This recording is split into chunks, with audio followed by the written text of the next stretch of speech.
Hi guys, Toyota Conquest naman gagawin natin ngayon. So ito yung stock na fog lights niya. Papalitan natin yan ng by LED projector fog lights. So ayan lang kasi yung fog lights niya, parang park lights na yung liwanag. So ito na isalpak natin isang projector.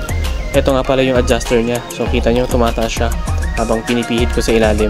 Ito nga pala yung fitment ng ating projector fog lights. Tapos gumamit tayo ng ganitong connector para wala tayong i-splice or puputulin sa wires ng kanyang fog lights. Tap muna natin yung high beam. Gumamit pa ako ng solder dyan. Tapos OEM na tape. Saka stagger din nga pa ng wiring natin. Siyempre babalutin natin ng ganito tape para OEM siyang tignan. O diba? Malinis. Test natin yung fog lights. So naka-unplug yung headlight natin dyan. Fog lights nang gumagana. Check natin kung gumagana yung high beam ng maayos. So ito nga. Kada pitik gumagana kagad, tumataas kagad yung high beam ng ating fog lights.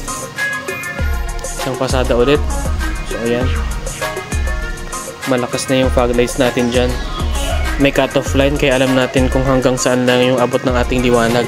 Ito rin nagsisilbing limiter para hindi tayo makabulag sa ating kasalubong. O Tagalog na yan ha. Baka may kamote na naman na umiyak dyan bigla. Glare test tayo para makita natin na hindi talaga nakakasilaw yung headlight natin. Mabot na ng 400 lux. Fog lights nasa 500 naman. Lakas, di ba?